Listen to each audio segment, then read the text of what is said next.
शुक्लांबरधरं विष्णुं शशिवर्णं चतुर्भुजं प्रसन्नवदनं ध्याये सर्वविघ्नोपशान्तये अगजाननं पद्मार्कं गजाननमहर्निशम् एकदन्तं भक्तानां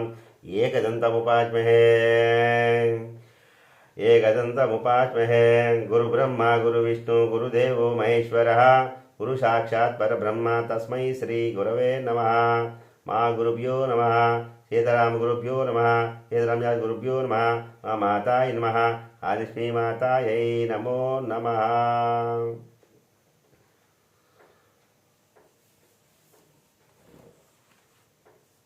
ఈరోజు కార్తీక మాస పారాయణం 1వ అధ్యాయం ప్రారంభం. ఈరోజు కార్తీక మాస పారాయణం ప్రారంభం. మొదటిగా 1వ అధ్యాయం కార్తీక మహాత్మ్యమును గురించి జనకుడు ప్రశ్నించుట. శ్రీమద్ అఖిలాండ కోటి బ్రహ్మాండ మండలి ఆర్యావర్తమందు నైమిసారణ్యంలో శౌనకాది మహాములతో ఒక ఆశ్రమం నిర్మించుకొని సకల పురాణములు పుణ్య చరిత్రలు వారికి వినిపించుచు సూత మహాముని కాలము గడుపుచూ ఉండెను. ఒకనాడు శౌనకాది గురితుల్యుడకు సూతుని గాంచి, ఆర్య, తమ వలన అనేక పురాణేతిహాసములు వేదాంగముల రహస్యములు సంగ్రహముగా గ్రహించినారము. కార్తీక మాస మహాత్మ్యమును కూడా వివరించి దాని ఫలమును తెలుపగవలసుంటివి గాన తమరా వ్రతమును వినవలసిందని కోరిరి. అంతా ఆ సూత మహర్షి, ఓ మునిపొంగవులారా, ఒకప్పుడు ఇదే కోరికను నారదుడు సృష్టికర్తకు బ్రహ్మను కోరుకొనగా బ్రహ్మదేవుడు అతనికి విష్ణుమూర్తి లక్ష్మీదేవికి సాంబశివుడు పార్వతీదేవికి తెలియజేసిన విధంగా ఈ గాథను వినిపించెను. అట్టి పురాణ గాథను మీకు తెలియజేయబడును. ఈ కథను వినుట వలన మానవులకు ధర్మార్థములు కలుగుటయేగాక ఇహమందును పరమందును సకల ఐశ్వర్యంతో తొలదుగుదురు. కావున శ్రద్ధగా నాలకింపుడని ఇట్లు ప్రశ్నించాను.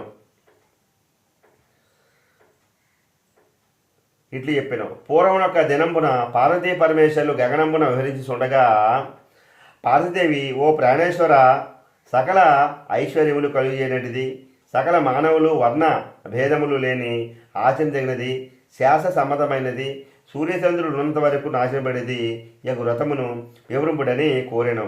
అంతట మహేశుడు మందహాసం అనుసరించి, దేవి, నీవు అడుగుచున్న వ్రతము స్కాంద పురాణమున చెప్పబడి ఉన్నది. దాన్ని ఇప్పుడు వశిష్ఠ మహాముని మిథిలాధీశులకు జనక మహారాజులకు వివరింపబోచున్నాడు. చూడు, ఈ మిథిలానగరం వైపు అని మిథిలానగరం వైపు చూపించను.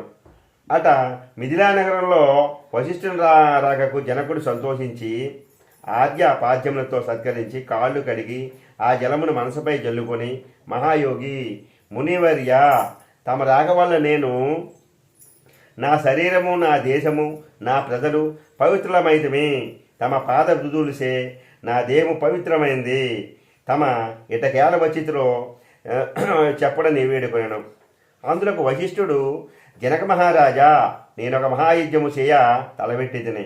దానికి కావలసిన అర్థబలము అంగబలము నిన్నడిగి క్రతువు ప్రారంభించమని నేను నిశ్చయించి ఇటు వచ్చితిని అని పలుకుగా జనకుడు, ఓ మునిచంద్రమా, అట్లనే ఇత్తును స్వీకరింపుడు. కానీ చిరకాలం నుండి నాకొక సందేహము గలదు.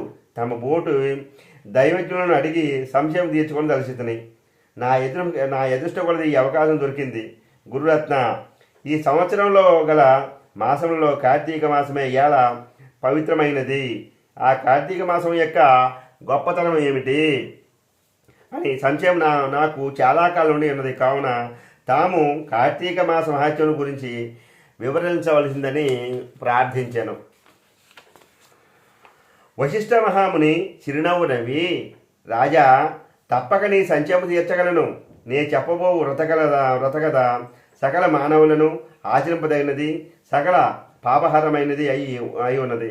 ఈ కార్తీక మాసము హరిహర స్వరూపము. ఈ మాసము నందు ఆచరించే వ్రతము యొక్క ఫలమెంతని చెప్పనది కాదు, వినుటకు కూడా చాలా ఆనందకరమైనది. అంతేగాక ఈ విన్నతనమునే ఎట్టి నరకబాధలను లేక ఇహమందును పరమందును సౌఖ్యమును పొందగలరు. నీ బోటి సజ్జనులు ఈ కథను గురించి అడిగి తెలుసుకుంటకు ఉత్తమమైనది. శ్రద్ధగా ఆలగింపుడని చెప్పసాగాను. వశిష్ఠుడు కార్తీక వ్రతమ విధానము తెలుపుతా. ఓ మిథిలాధీశ్వర, ఓ జనక మహారాజా, ఏ మానవుడైనను ఏ వయసువాడైనను ఉచ్చ నీచ అనే భేదము లేక కార్తీక మాసంలో సూర్యభగవానుడు తులారాశిలో ఉండగా వేకుజామునే లేచి కాలకృత్యములు తీర్చుకొని స్నానం ఆచరించి దాన ధర్మములను దేవతా పూజలను చేసిన సో దాని వలన అగణిత పుణ్యఫలము లభించును. కార్తీక మాస ప్రారంభము నుండి ఇట్లు చేయిసు విష్ణు సహస్ర నామార్చన శివలింగార్చన ఆచరించి చూడవలెను.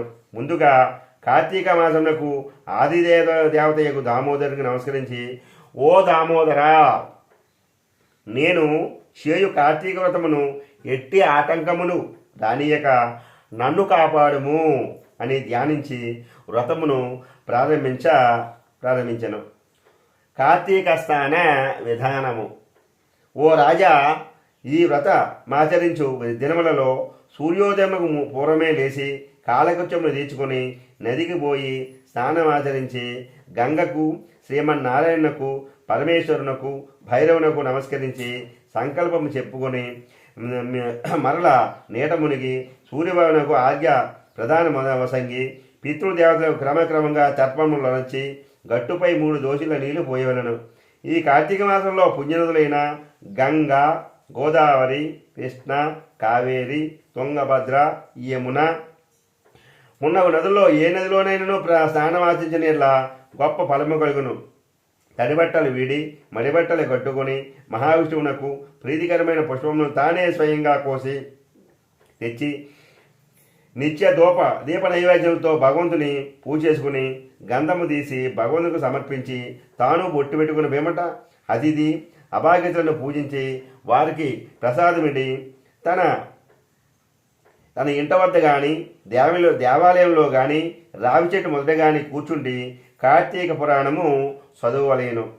ఆ సాయంకాలం సంధ్యా వందనం ఆచరించి శివాలయం ముందు కానీ విష్ణువాలయం ముందు కానీ లేక తులసికోట వద్ద కానీ దీపారాధన చేసి శక్తిని బట్టి నైవేద్యం తయారు చేయించి స్వామికి అర్పించి అందరికీ పంచిపెట్టి తర్వాత తాను భుజింపలేను. మర్నాడు మృష్టాన్నంతో భూతతృప్తి చేయవలేను. ఈ విధంగా వ్రతమాచరించిన స్త్రీ పురుషులకు పూర్వమందును ప్రస్తుత జన్మందును చేసిన పాపము పోయి మోక్షమును అర్హులవుదురు. ఈ వ్రతం చేయుటకు అవకాశం లేని వాళ్ళు వ్రతం చేసిన వాళ్ళని చూసి వారికి నమస్కరించిన సో కూడా తత్సమాన ఫలము కలుగును. ప్రథమాధ్యాయం అనగా మొదటి రోజు పారాయణ సమాప్తము. సద్గురు సాయినాథార్పణమస్తు. శుభం భవతి.